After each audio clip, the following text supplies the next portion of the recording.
వస్తున్నాడు అంటే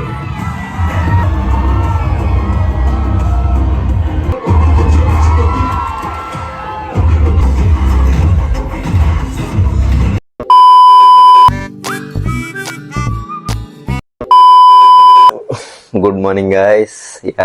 it's OG day. Finally OG అయితే రిలీజ్ అయిపోయింది. ఇప్పుడు బెనిఫిట్ షోకి అయితే వెళ్ళబోతున్నా. అఫ్ కోర్స్ మన సుజిత్ ఫ్యాన్ బాయ్ షామా కాదు అసలు. ఏంటి హైప్ ఓవర్ హైప్ ఉండే మూవీ అయితే. సో నేను హైప్ లేకుండా ఎక్స్పెక్టేషన్ లేకుండా వెళ్తున్నా మూవీకి. ఇంకా లేట్ చేయకుండా వెంటనే బెనిఫిట్ షో చూసి నా పర్సనల్ ఒపీనియన్ చెప్పేస్తా, చూసేయండి.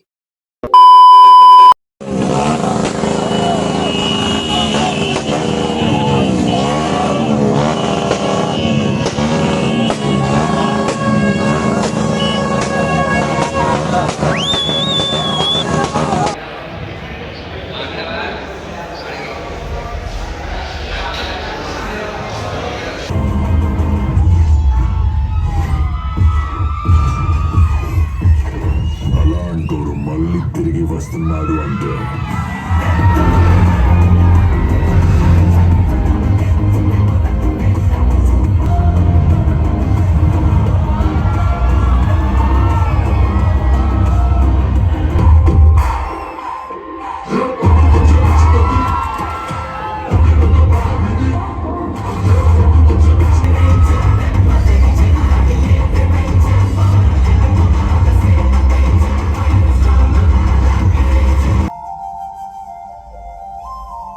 మదురైలో డాక్టర్గా పనిచేస్తున్న నాకు రోజు నా దగ్గరికి ట్రీట్మెంట్ చేయించుకోవడానికి వచ్చే పేషెంట్సే చుట్టూ.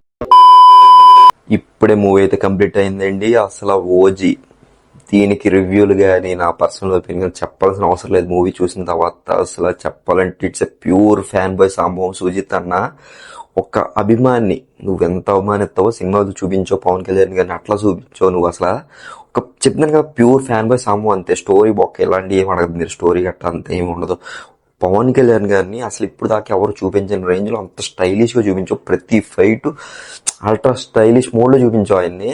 అసలు చెప్తున్నాను కదా, ఫ్యాన్స్ కి సినిమా ఫుల్ మీల్స్ కదా. అలా అంటే శవాలు లేస్తాయి థియేటర్ లో, శవాలు లేసిపోయి ఉంటాయి ఫ్యాన్స్ కి.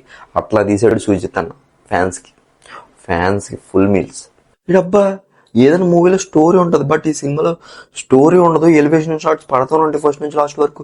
స్టోరీ మధ్యలో ఎలివేషన్ సీన్స్ లేపుతూనే ఉంటాడు, మొత్తం ఫస్ట్ నుంచి లాస్ట్ దాకా ఎలివేషన్. ఆ ఎలివేషన్ తగ్గట్టు బ్యాక్గ్రౌండ్ మ్యూజిక్. ఈ సినిమాలో మరొక హీరో ఎవరంటే తమనన్న మ్యూజిక్ ఇచ్చిండు. సీను ఎలివేషన్ షాట్స్ కి బ్యాక్గ్రౌండ్ మ్యూజిక్ పిక్స్ అంతే. నాకైతే సినిమా నచ్చింది, బట్ పార్ట్లుగా నచ్చింది సినిమా. ఎలివేషన్ షాట్స్ అంటే పవన్ కళ్యాణ్ గారిని చాలా కొత్తగా చూపెట్టాడు, అల్ట్రా స్టైలిష్ మోడ్ లో. ప్రతి సీన్ లో ఫైట్ లో ఆయన చాలా కొత్తగా చూపించారు. సో నాకు అది బాగా నచ్చింది. స్టోరీ వైజ్ అంతేం లేదు, అండ్ యాక్టింగ్ వైజ్ కూడా సినిమా అంతే ఉండదు. మీరు పవన్ కళ్యాణ్ గారిని చాలా కొత్తగా చూద్దాము ఈ సినిమాలో అని చెప్పి అనుకుంటే ప్రతి ఒక్కరికి నచ్చుతుంది. అండ్ ఫ్యామిలీ ఆడియన్స్ కొంచెం అంటే వైలెన్స్ గట్రా ఎక్కువ ఉండడం వల్ల కొంచెం అప్సెట్ అయ్యే అట్లా ఫీల్ అవుతారు కొద్దిగా. బట్ రిమైనింగ్ అంతా బాగానే ఉంటుంది. సినిమా స్లోగా ఉంటుంది. నెరేషన్ వైజ్ సినిమా కూడా స్లోయే. నెరేషన్ వైజ్ చాలా స్లో వెళ్తుంది. బట్ ఏంటంటే elevation shots and background music and Pawan Kalyan గారి స్టైలిష్ లుక్స్ వల్ల సినిమా ఓకే అన్న ఫీలింగ్ వస్తుంది మీకు. నాకైతే పర్సనల్గా బాగా నచ్చింది. సో మీరు కూడా మూవీ చూసేయండి. సుజిత్ అన్న నువ్వు స్టోరీ మీద కాన్సన్ట్రేషన్ చేయలేదు ఏంటో తెలియదు, బట్ ఎంగేజ్ చేయలేకపోయావు. మూవీ ఓన్లీ ఎలివేషన్ షాట్స్ పెట్టి మంచిగా చూపెడతాం, ఫ్యాన్స్ అందరికి ట్రీట్ ఇద్దాం అన్నట్టు తీసేవమనిపించింది. బట్ ఎంగేజ్ అయితే చేయలేకపోయావు, మూవీలో కూర్చోబెట్టలేకపోయావు. కొంచెం నీరసం అన్న ఫీలింగ్ అయితే సెకండ్ హాఫ్ లో కలిగింది. బట్ తర్వాత మళ్ళీ సీన్స్, హై లెవెల్ సీన్స్ వచ్చినాయి, మళ్ళీ గూస్ బంప్స్ మూమెంట్స్ వచ్చినాయి, అవి బాగానే ఉన్నాయి. అది కొంచెం అంతే ఎంగేజ్ చేయలేకపో. బట్ పవన్ కళ్యాణ్ గారిని చూసినంతసేపు ఆ బ్యాక్గ్రౌండ్ మ్యూజిక్, ఎలివేషన్ షాట్స్ పడినప్పుడల్లా ఓకే హై అయితే ఫీల్ అయ్యాం, అట్లా ఉంది. సో ఇదేంటి ఓజీ నా పర్సనల్ ఒపీనియన్. ఇంక ఎక్కువ చెప్పదలుచుకోలేదు. మీరు కూడా వెంటనే పండగకి టికెట్ బుక్ చేసుకుని చూసేయండి.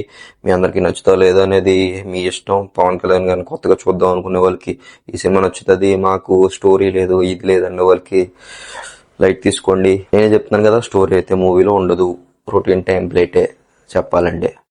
సో వీడియోని అయితే ఇక్కడ ఎండ్ చేస్తున్నాను.